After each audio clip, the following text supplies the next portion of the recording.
É sempre uma grata satisfação de estar fazendo esse estudo junto com a minha irmã Zélia, que faz o livro Libertação, e sou muito grata sempre pela oportunidade que o Centro Espírita Fé, Esperança e Caridade me concedeu. Você é eternamente grata por isso.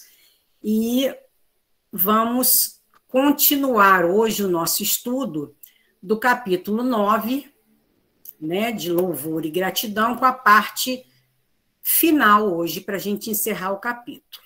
Aguardem um pouquinho que vamos agora para a apresentação. Como eu acabei de falar, eu não estou enxergando ninguém, mas o importante não sou eu, os ensinamentos que André Luiz vai nos passar hoje. Então, hoje, o nosso livro Obreiros da Vida Eterna, vamos terminar o capítulo 9, intitulado Louvor e Gratidão, e será a nossa parte final hoje, para a gente poder prosseguir no livro.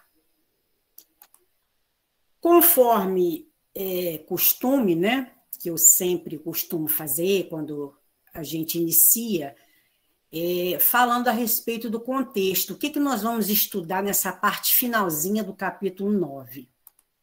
Vamos lá no contexto do capítulo 9. Lembrando, antes da gente colocar o que a gente vai estudar, lembrando rapidamente o que nós estudamos na primeira parte, só para a gente poder guardar em nossa cabeça, né? Houve o retorno da missão daquela equipe da Casa Transitória, liderada por Zenóbia. Eles retornaram daquela missão do Vale de Treva e Sofrimento. Houve a prece de Zenóbia, a lindíssima prece de Zenóbia, de louvor e agradecimento pelo êxito da tarefa, apesar deles não terem conseguido resgatar nenhum irmão que estava lá naquela situação de sofrimento, mas o êxito porque a semente foi plantada, né? Nós falamos sobre isso. E nós tivemos a oportunidade de estudar também, de ver sobre a presença do irmão Bernardino, aquele espírito sublime. Nós estudamos sobre ele e, por ele, estudamos o que significariam as cores, né, no nosso halo vital. Agora, nessa segunda parte, nós vamos finalizar esse capítulo e vamos conhecer, para finalizar, nós vamos conhecer um outro espírito de porte evoluído, né? Nossa irmã Letícia, que é mãe de Gotuso e que vai nos trazer preciosíssimos ensinamentos. E, através da presença dela, ela vai nos proporcionar interessantíssimos objetos de estudo. Então, vamos ver o que nós vamos estudar nessa parte final do capítulo 9. Nós vamos conhecer um pouquinho sobre o fenômeno da incorporação e sobre essa denominação de um espírito desencarnado em outro nas mesmas condições, também desencarnado, que é o caso de Luciana, comunicando-se pela psicofonia. Nós vamos conhecer as lições sobre perdão e necessidade de buscarmos nosso avanço evolutivo rumo ao mais alto, dadas por Letícia, que é a mãe de Gotuso, um espírito evoluído. E, finalmente, vai haver o entendimento de Gotuso da necessidade da libertação dos sentimentos mesquinhos que ele guardava com ele, né? Ele vai começar, através dos ensinamentos de sua mãe, pertinentes, ele vai começar a entender o objetivo, o que ele precisava fazer, ele precisava prosseguir. Então, vamos prosseguir o nosso estudo de hoje. Hoje nós vamos ter uma preocupação da designação das palavras, né? Da definição das palavras. E nós vamos estudar um pouquinho de incorporação ou psicofonia. Dentro da leitura da segunda parte do capítulo 9, nós retiramos algumas partes que falavam exatamente sobre isso. Vamos lá nas partes que nós selecionamos. Aqui, quando o espírito de Letícia se aproxima da tela fluídica que se formou, né, Luciana, porque somente ela conseguia ver, Luciana diz: sim, com permissão dos nossos maiores, deseja comunicar-se com o irmão Gotuso e solicita-nos cooperação. Aí Zenóbia diz a ela: quando estiver em suas possibilidades, ceda o seu veículo de manifestação. Sim, estou pronta, cederei com prazer. Nesse instante, a fisionomia de Luciana transformou-se. Beatífico sorriso estampou-se-lhe nos lábios. De sua fronte irradiava-se formosa luz.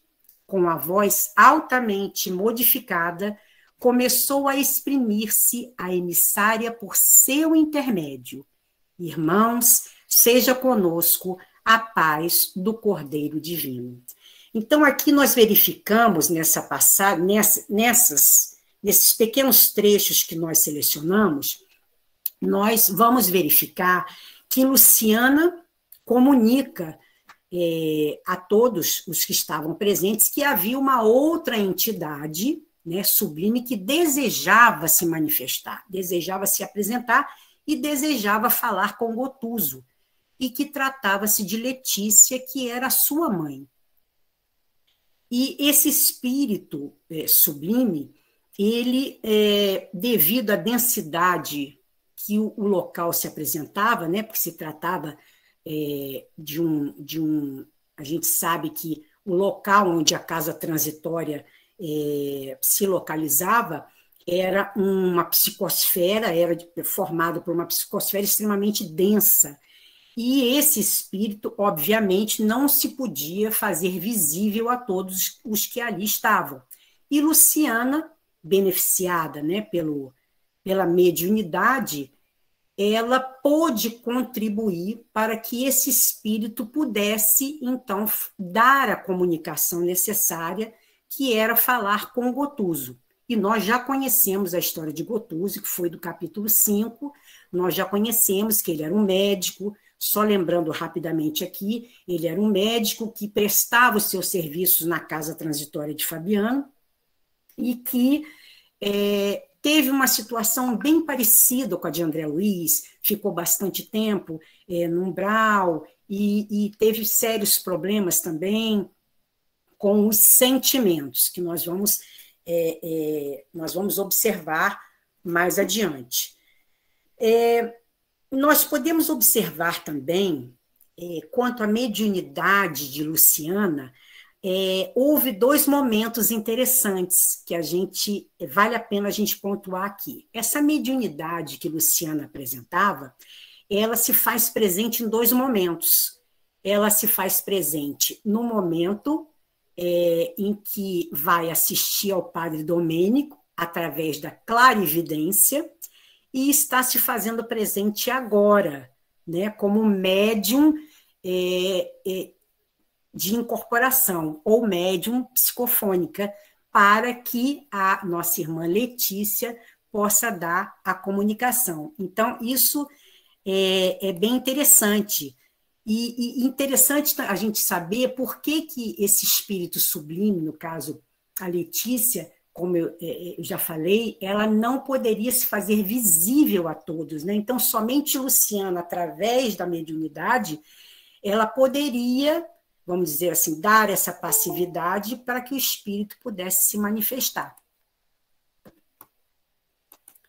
Continuando aqui. A nossa preocupação, então, durante esse estudo, foi esclarecer algumas coisas que nós entendemos bem importante. Conhecer um pouquinho desse fenômeno mediúnico, que é o fenômeno da psicofonia, né? Ou incorporação. Será que é um ou outro, ou os dois? É isso que nós vamos estudar um pouquinho hoje. vamos conhecer um pouquinho desse fenômeno da psicofonia, esse fenômeno mediúnico. É a faculdade que permite aos espíritos, utilizando os órgãos vocais do encarnado, transmitirem a palavra audível a todos que presentes se encontrarem. É a faculdade mais frequente em nosso movimento de intercâmbio com o mundo extracorpóreo. Onde é que está isso? Vamos lá nos nossos lembretinhos para a gente anotar e não esquecer, como eu sempre faço. Essa definição está no livro Estudando a Mediunidade, no capítulo 9, cujo título é Incorporação, esse capítulo, do Martins Peralva. Ele dá essa definição para a psicofonia. É a comunicação mediúnica pela fala que recebe essa denominação de psicofonia.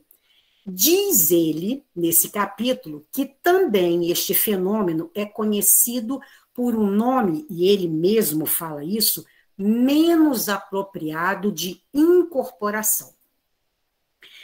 Allan Kardec, ele vai denominar esses médiuns psicofônicos de médiuns falantes. Ele denomina de médiuns falantes e esse termo acaba caindo em desuso, passa a se tornar médiuns psicofônicos ou médiuns de incorporação. Vamos continuar com o nosso conhecimento do fenômeno da psicofonia. Neles, o espírito atua sobre os órgãos da palavra, como atua sobre a mão dos médiuns escreventes. Então, só para a gente abordar um pouquinho mais e ampliar rapidamente o nosso entendimento, vamos falar um pouquinho sobre a mediunidade, de um modo geral. Então, nós devemos identificar e que nós precisamos ter o entendimento e reconhecer esses dons espirituais que são concedidos por Deus para a nossa própria melhoria, né? E o dom da mediunidade é um desses dons concedidos a nós. Essa faculdade mediúnica qualquer faculdade mediúnica que nos é concedida, ela deve ser utilizada para que o nosso espírito possa caminhar, possa evoluir, possa se edificar. Segundo o que nós estudamos e sabemos a respeito de mediunidade, os médiuns, eles são os intérpretes, né, dos espíritos. E no caso em especial da psicofonia, eles suprem os órgãos materiais pelos quais os espíritos transmitem as suas instruções, né? Vamos ver aqui aonde que a gente vai encontrar isso. Nosso lembretinho, no livro dos médiuns, no capítulo 14, quando se fala dos médiuns, no item 166, que Kardec denomina como médiuns falantes. Aí ele define a psicofonia. E é interessante também a gente observar, quando a gente fala de mediunidade, interessante a gente observar que no Evangelho segundo o Espiritismo, no capítulo 19, no item 10, os espíritos, eles fazem um paralelo bem interessante. Vamos colocar o nosso lembretinho aqui do Evangelho segundo o Espiritismo, para a gente poder dar uma olhadinha depois, com mais calma, capítulo 19, o item 10. É bem interessante, os espíritos eles fazem um paralelo de mediunidade com a parábola da figueira seca, que está em Marcos 11, 12 a 14 e 20 a 23. A parábola da figueira seca é uma parábola conhecida, né? Aquela parábola, só rapidamente para a gente poder entrar na nossa finalidade, Jesus sentindo fome, ele no caminho ele se depara com uma figueira e ele vai para saciar a fome, ele vai para colher o figo, mas não era a época de figo né?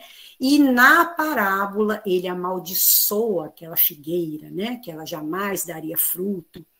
Isto está lá em Marcos. E no Evangelho segundo o Espiritismo, no item 8, o Evangelho reproduz essa parábola. No item 9, os Espíritos explicam o porquê dessa parábola, eles definem o porquê da parábola da figueira seca, né? Eles dizem que a figueira seca é o símbolo das pessoas que apenas aparentam o bem, mas, na realidade, nada produzem de bom.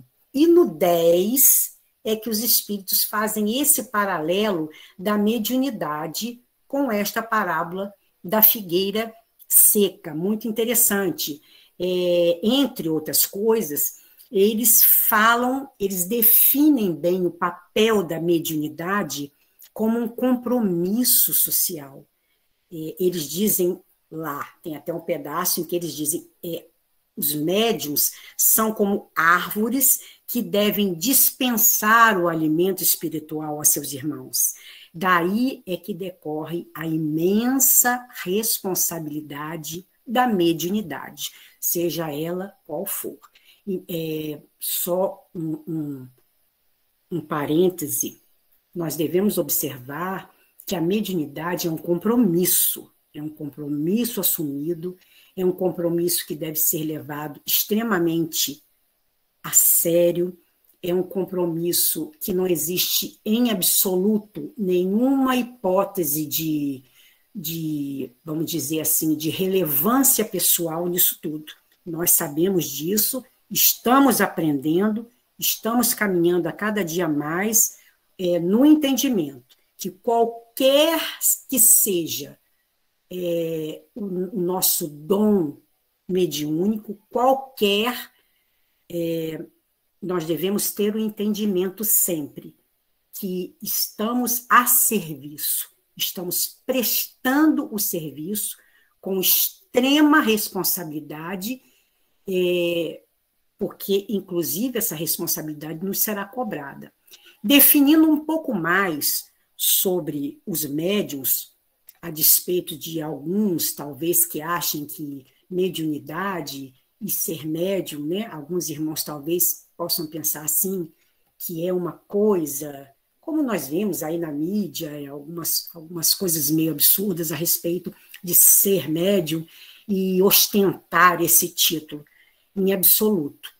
Que tipo o que é ser médium, né? Rapidamente, só uma definição de Emmanuel, que eu não poderia deixar de destacar aqui, no livro que leva, inclusive, o seu nome, Emmanuel, ele define muito bem os médiuns. Ele diz: os médiuns, em sua generalidade, não são missionários na acepção comum do termo.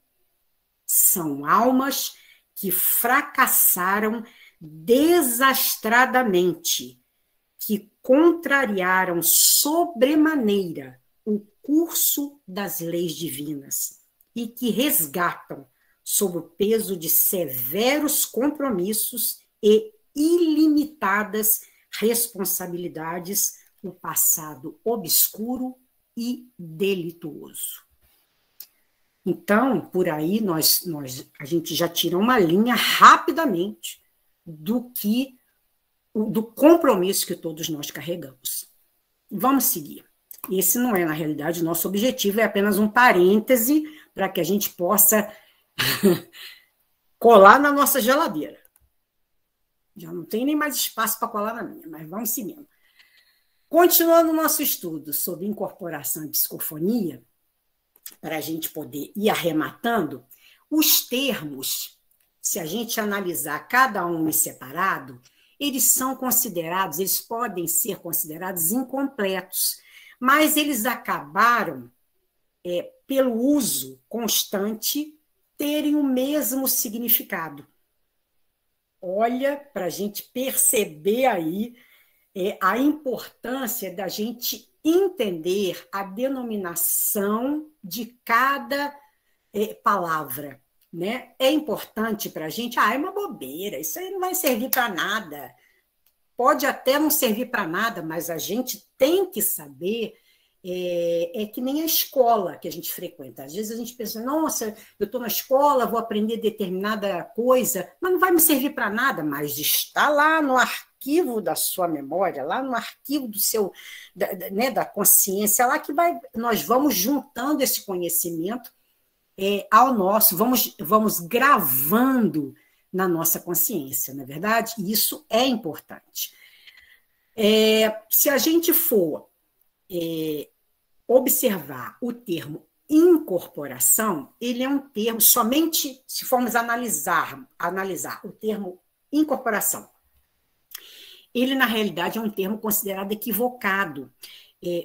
Por quê? Porque ele pressupõe que um espírito, né, se a gente for definir a palavra, ele pressupõe que um espírito, ele entra no corpo de alguém como se entrasse dentro de uma garrafa, né? Ele é colocado ali como se ele, né, entrou dentro do corpo que já existia o espírito ali dentro, então o espírito sai e ele entra. Essa é a ideia, né, do termo incorporação, porque, na realidade, a palavra incorporação, ela significa exatamente isso, introduzido, integrado. E nós sabemos que não é assim que funciona, né? No Livro dos Espíritos, na questão 473, a espiritualidade, ela nos instrui quanto a isso, né? Ela nos instrui que um espírito não pode introduzir-se num corpo animado, né? Substituindo o espírito que já está lá. A ligação, no caso, é uma ligação de natureza psíquica. O espírito, ele se assimila a outro. A ligação é perispírito a perispírito. Por mais que ele esteja próximo, não existe a introdução, né? Existe a ligação psíquica aí. A palavra incorporação, ela, conforme eu já falei, se a gente for ver a definição da palavra, nós vamos ver que realmente não se encaixa nesse fenômeno, mas acabou, pelo uso durante tanto tempo, acabou se confundindo com a psicofonia e hoje se fala uma coisa ou outra, né? Acabou se consagrando por causa do uso, acabou ficando, mas nós temos que saber a distinção de uma coisa e de outra. Quanto à psicofonia, André Luiz, em algumas obras dele, ele vai nos falar das características dessa psicofonia, mas nós não vamos entrar neste tema. O que nos importa hoje é a definição dessas denominações.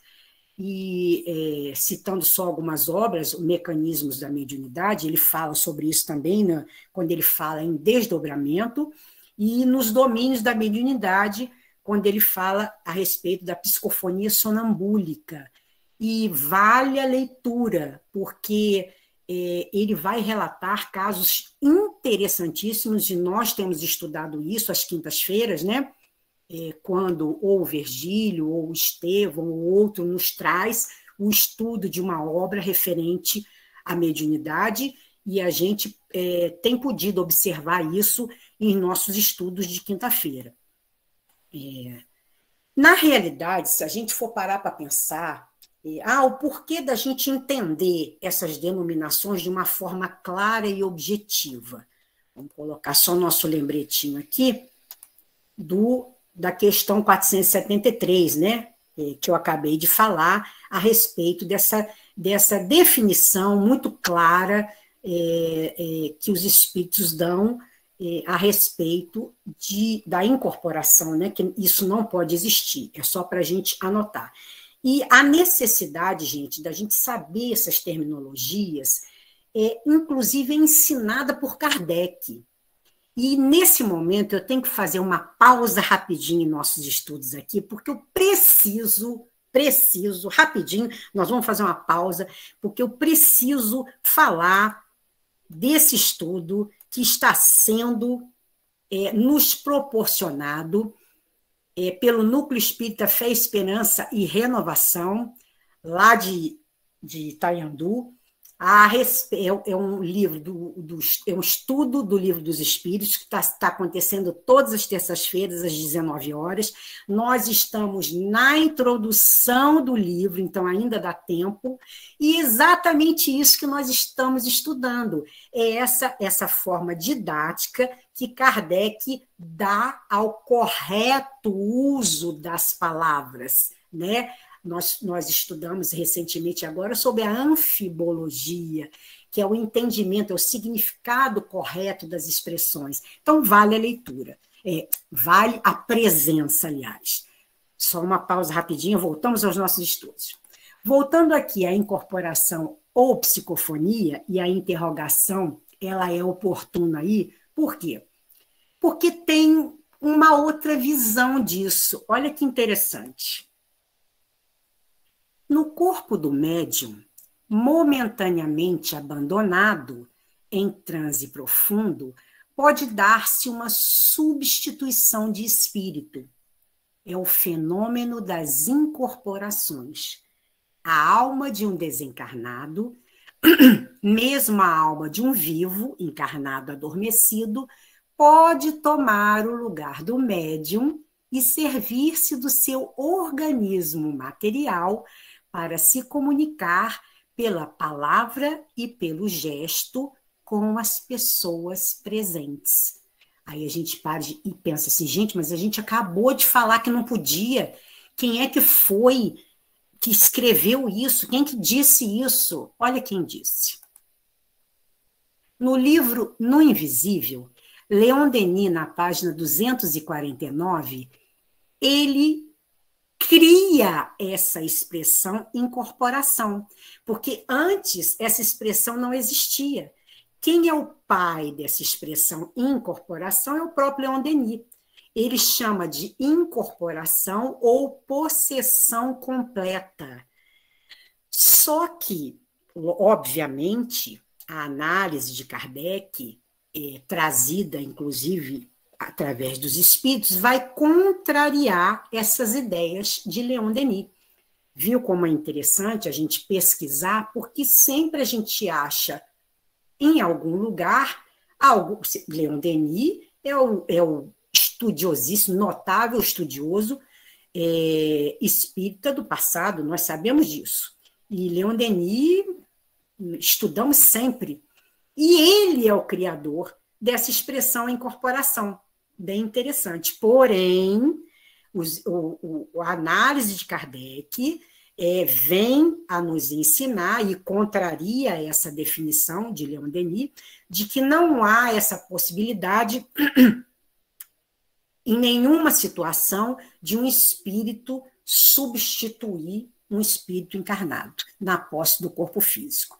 Né? Então, concluindo esse estudo para a gente fechar, para a gente poder fechar e entender sobre esse fato da psicofonia ou incorporação, nós vamos ver como a palavra incorporação é amplamente utilizada nos meios espíritas. Julgamos importante destacar que o termo deve ser aplicado no sentido genérico de manifestação mediúnica pela fala. E isso quem vai nos explicar muito bem mesmo, é o coordenador nacional do setor de mediunidade da Federação Espírita Brasileira, Jacobson Santana Trovão. Ele nos explica um pouquinho, para a gente poder encerrar esse assunto, a respeito da psicofonia. Continuando, então, nosso estudo, vamos para a parte bem interessante, que é uma coisa ligada à outra, perdão e evolução. Separando alguns tópicos que nos chamaram a atenção na leitura da parte final do capítulo 9, nós temos: como pode menosprezar isso? Essa fala é da mãe de Gotuso, Letícia, quando ela começa, através de Luciana, a dar a comunicação, a mensagem, a conversa com o filho dela, Gotuso, que trabalhava como médico na casa transitória. Como pode menosprezar a santa oportunidade de elevação? Como pode permanecer em repouso perante as necessidades primordiais do espírito? Jesus não é o senhor da violência e nunca impõe drásticos à obra evolutiva. Sem dúvida, não nos fulminará com raios destruidores pela nossa demora em desculpar alguém. No entanto, recomendou: perdoemos 70 vezes, 7 vezes. É muito interessante a gente começar a entrar nesse assunto, porque se trata exatamente de uma das maiores dificuldades que todos nós temos. A doutrina espírita e o Evangelho de Jesus, eles enfatizam a necessidade primordial de um fator que vai nos permitir essa evolução do espírito, que é a reencarnação. Segundo o Espiritismo, a gente sabe que somente pela reencarnação é que nós podemos crescer, evoluir espiritualmente. Enquanto o espírito ele estiver à margem dessa dimensão física, ele fica estacionário, ele não prossegue no seu caminho evolutivo. Vamos colocar um lembretinho interessante aqui, que é o Livro dos Espíritos, na questão 175 e 175A. Nessa questão, principalmente na 175A, a espiritualidade nos lembra a necessidade da evolução do espírito, a necessidade do avanço, porque senão ele fica estacionário, ele estaciona, ele não evolui. E é somente pela reencarnação que essa oportunidade da misericórdia divina é que nós vamos conseguir prosseguir.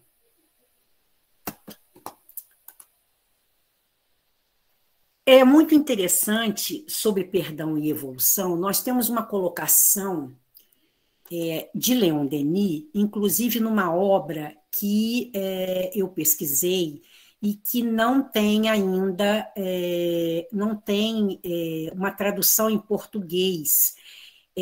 Ela se chama Síntese Doutrinária e Prática Espiritualista. Ele diz: a vida do espírito é uma educação progressiva que pressupõe uma longa série de trabalhos a realizar e de etapas a percorrer.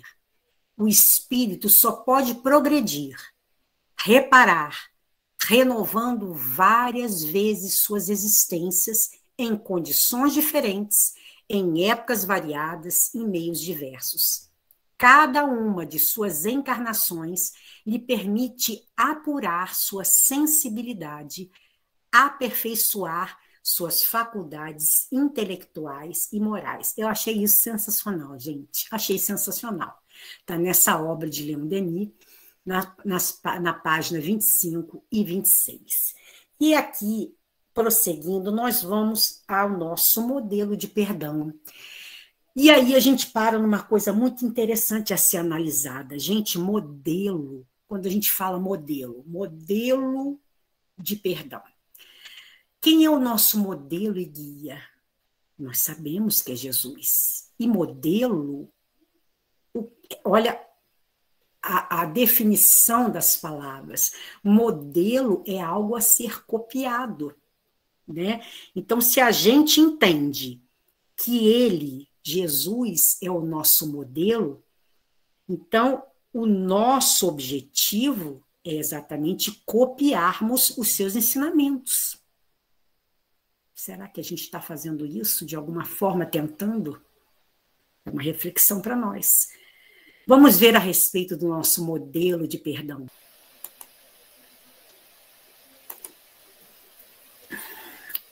Esse tema é um tema tão difícil de dissertar, mas talvez seja o mais difícil de praticar.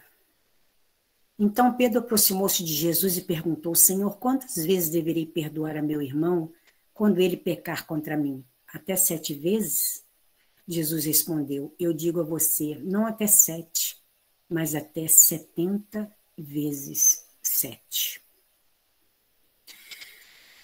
Jesus nos ensina aí, e é bem interessante eu falar sobre isso, porque o foco do nosso aprendizado de hoje, do nosso estudo de hoje, é basicamente esse. E eu me peguei procurando essas passagens, eu me peguei estudando essas passagens bíblicas e me peguei, assim, às vezes até meio impactada com algumas coisas. E vi o quanto é difícil a gente dissertar e entender sobre isso. Existe um livro de Emmanuel, que todos nós conhecemos, nem todos leram, mas muitos já conhecem, até pelo estudo, que é o Consolador. E o Consolador, na terceira parte, no item 3, quando Emmanuel fala sobre o amor, ele faz um sumário dissertativo sobre o perdão. E é muito interessante a gente pesquisar Emmanuel nesse ponto. No item 332, ele nos diz o seguinte: o seguinte questionamento: perdoar e não perdoar significa absolver e condenar? A resposta: nas mais expressivas lições de Jesus, não existem propriamente as condenações implícitas ao sofrimento eterno. Os ensinos evangélicos referem-se ao perdão ou à sua ausência, que se faz ao mal devedor a quem já se tolerou muitas vezes. Não havendo mais solução para as dívidas que se multiplicam, esse homem é obrigado a pagar. É o que se verifica com as almas humanas, cujos débitos no Tribunal da Justiça Divina são resgatados nas reencarnações, de cujo círculo vicioso poderão afastar-se cedo ou tarde pelo esforço no trabalho e boa vontade no pagamento. E esse esforço no trabalho e boa vontade no pagamento é exatamente a nossa evolução espiritual. É exatamente a explicação que Letícia proporcionou a Gotuso. Esse entendimento que a Letícia, mãe de Gotuso, proporcionou a ele, porque ele estava estacionado, exatamente pela falta desse discernimento do que acontecia dentro dele, né, de não perdoar a esposa, de estar apegado à família. Ele não saía da casa transitória, ele fazia o seu trabalho ali como médico e estava tudo bem, estava tudo certo. E cada dia mais, ele estudando, ele ajudando outros espíritos a reencarnarem, fazendo planejamento, ajudando no planejamento reencarnatório, e ele estava ali, parado. Foi preciso que Letícia, sua mãe, pudesse passar a ele esta necessidade do espírito de prosseguir. Então, é bem interessante a gente observar também que nesse mesmo livro, que, aliás, eu vou colocar aqui para a gente não esquecer, no item 338, há o questionamento por que Jesus ele teria aconselhado perdoar 70 vezes 7. E aí, Emmanuel também explica de forma primorosa.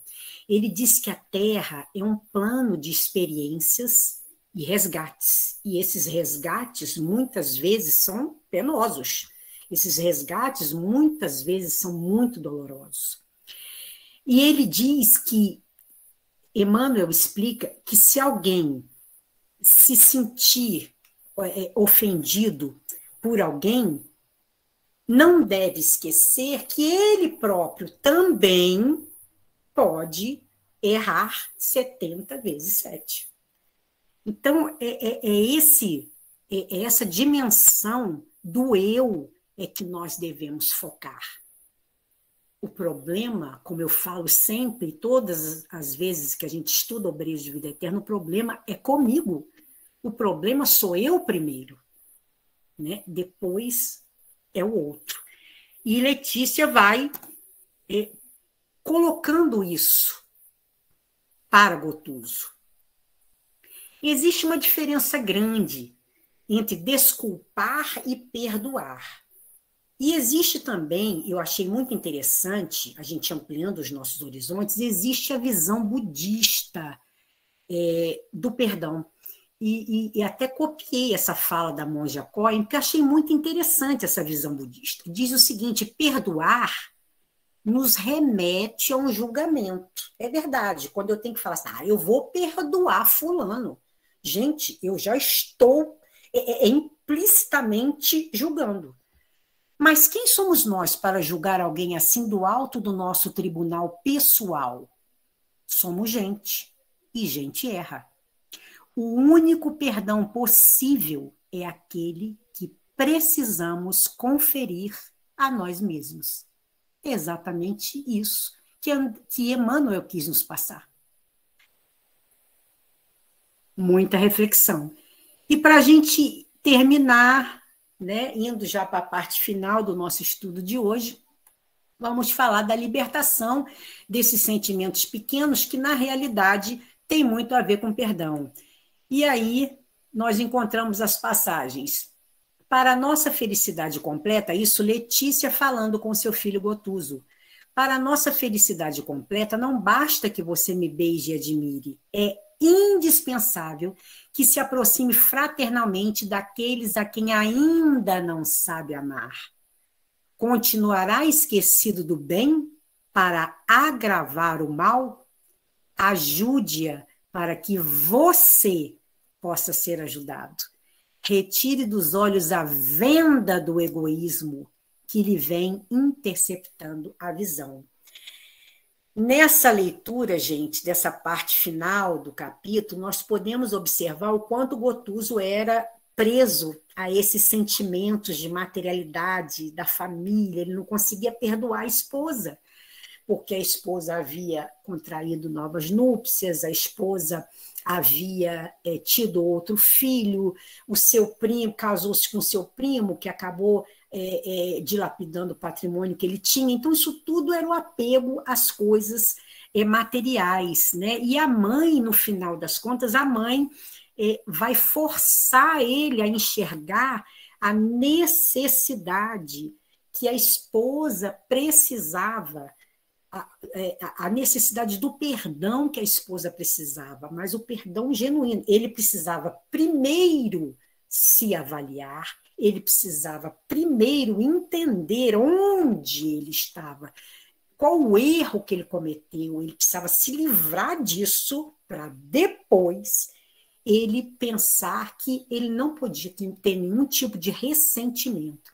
E a esposa, ele foi preciso se encontrar com a esposa, que foi levada até ele, lá no plano onde ele estava, em desdobramento, para que ele pudesse se aproximar fraternalmente dela e pudesse enxergar o que ele não conseguia ver, exatamente pelo apego que ele tinha a todas essas coisas, essas ideias, né? É o que chega a ser, no caso dele, até uma monoideia, é aquela coisa fixa, aquela ideia fixa que ele não conseguia se livrar daquilo. Então, se a gente for em Mateus 5, 23 e 24, a gente vai ver isso muito bem explicado no Evangelho segundo o Espiritismo, no capítulo 10. Diz no item 7, se, portanto, quando fordes depor vossa oferenda no altar, vos lembrardes de que o vosso irmão tem qualquer coisa contra vós, deixai a vossa dádiva junto ao altar e ide antes reconciliar-vos com o vosso irmão. Depois, então, voltai a oferecê-la. E os espíritos explicam, quando diz, ide reconciliar-vos com o vosso irmão, antes de depordes a vossa oferenda no altar, Jesus ensina que o sacrifício mais agradável ao Senhor é o que o homem faça do seu próprio ressentimento. É o eu primeiro, ele precisa enxergar onde eu estou errando, para eu poder olhar o outro, né? O que eu estou fazendo e o porquê eu estou fazendo isso. Né? É uma relação íntima de mim para comigo mesmo. É interessante a gente observar isso, porque existe um livro, também citando novamente Emmanuel, no livro Rumo Certo, ele nos explica bem sobre isso, sobre inclusive essa passagem. Ele diz que Jesus, quando a gente começa a denominar esses nossos inimigos como inimigos intoleráveis, né? Jesus vem, o Jesus que nós tomamos por guia e modelo, Jesus nos ensina a perdoar 70 vezes 7. Aí Emmanuel vem e nos explica mais ainda. Ele nos diz que as ciências psicológicas hoje, atualmente, essas ciências, elas nos dizem o seguinte, que é muito interessante, a gente se livra desses sentimentos, e aí a gente vai ficar equilibrado e vai estar tudo em harmonia. Gente, como assim? Né? Não é tão simples assim, a gente sabe que não é.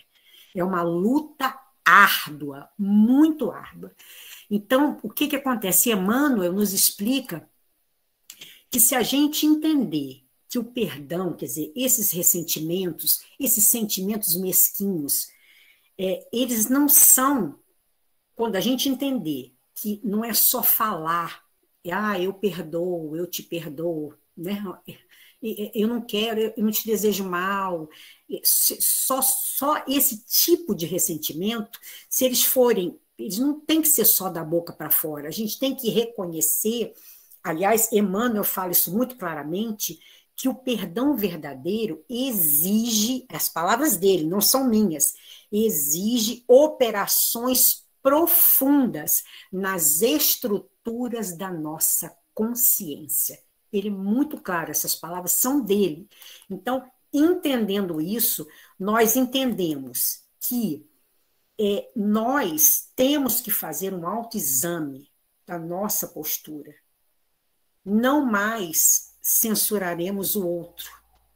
Nós temos que entender que a necessidade urgente do amparo da misericórdia divina é a nosso favor primeiro, para que nós possamos ser os beneficiários dessa visão, desse véu levantado, para que a gente entenda que o problema não é com o outro, o problema é comigo. Nós precisamos nos reformular internamente para que a gente possa entender o ato. E aí sim, o perdão é consequência disso. E aí a gente vai entender aquela oração que todos nós conhecemos, né? Que no final, quando Jesus nos ensina a pedir, ensinando-nos a oração, né? E pedindo desculpa a Deus para que Ele nos desculpe para as nossas falhas, antes de primeiro pedir perdão pelas nossas falhas, antes de rogarmos o perdão pelos outros. E aí, gente, encerrando esse capítulo, Gotuso, ele vai claramente, ele compreende a necessidade da evolução com a sua, e para isso vai necessitar da sua reencarnação. Através do véu do esquecimento, retirará o ódio que o detinha. Terá o amparo dos amigos espirituais que adquiriu ao longo do seu trabalho, do seu tempo de trabalho na casa transitória, reconhece o trabalho e a misericórdia divina, fechando assim mais um capítulo. E eu termino, gente, com a lição de Gotuso a todos nós, que nós possamos exatamente aprender o que Gotuso fala para Marília, que nós possamos aprender a refundir sentimentos, purificar laços afetivos, santificar impulsos e, sobretudo, abençoarmos quem nos feriu aparentemente, amparando suposto inimigo, a fim de que nos convertamos em sinceros irmãos uns dos outros. É difícil? Muito, mas não é impossível. Um dia a gente consegue. A gente precisa pelo menos tentar aprender. Muita gratidão pela oportunidade. Muita gratidão e até o próximo capítulo. Obrigada pela oportunidade de também aprender essa lição. Como sempre, estamos aprendendo juntos. E a lição é primeiro para mim, depois os outros. Muita gratidão pela oportunidade, meus irmãos.